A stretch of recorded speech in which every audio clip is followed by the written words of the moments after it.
Dziękuję bardzo Pani Marszałek. Dziękuję bardzo koledze z ruchu Palikota. Przepraszam, ale mamy przyspieszenie, w związku z czym proszę przyjąć to jako okoliczność usprawiedliwiającą. W związku z tym, Szanowna Pani Marszałek, Panie Ministrze, Wysoka Izbo, chciałbym powiedzieć, że poprawki do tej ustawy, które zostały zgłoszone przez Senat, 2 poprawki, będą przez Klub Prawa i Sprawiedliwości rozpatrywane, a w efekcie głosowane zgodnie ze stanowiskiem Komisji, która postuluje odrzucenie 1. poprawki i przyjęcie 2. poprawki. Ten projekt, który przewiduje zniesienie ścigania na wniosek, czy wyłącznie na wniosek przestępstwa gwałtu i przewiduje także zmiany w procedurze karnej wzmacniające de facto sytuację ofiary gwałtu, zabezpieczające ofiarę gwałtu, w tym zakresie Prawo i Sprawiedliwość uważa za projekt słuszny i uważa, że te zmiany idą w dobrym kierunku.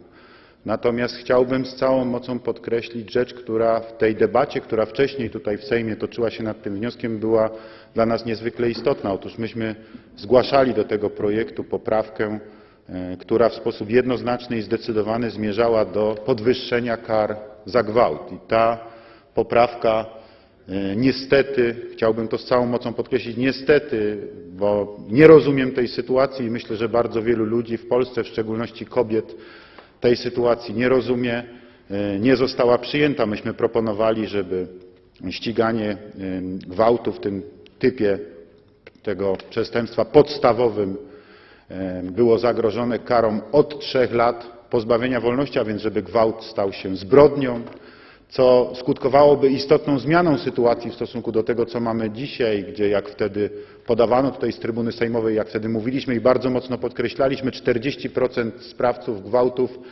dzisiaj nie siedzi w więzieniu ani jednego dnia i są natychmiast wypuszczani, dlatego że otrzymują karę w zawieszeniu.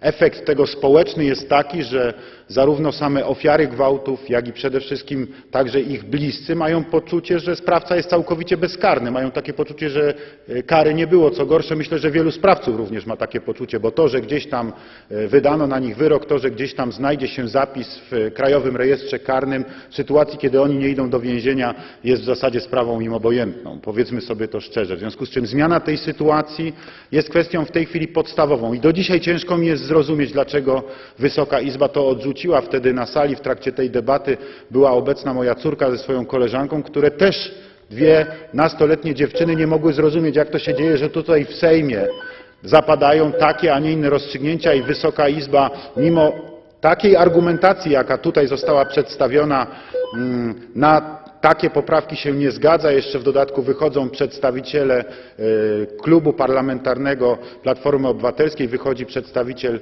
Ministerstwa Sprawiedliwości i mówią, że te kary, które są dzisiaj za gwałty, są karami adekwatnymi. Otóż chciałbym z całą mocą podkreślić, te kary nie są adekwatne i my będziemy nadal walczyli o ich zmianę i w dużej zmianie prawa karnego, która została przez nas złożona kilka miesięcy temu, także i te kwestie są poruszone i te zmiany są znowu proponowane. Mam nadzieję, że one w efekcie zostaną przez Wysoką Izbę przyjęte. Dziękuję bardzo.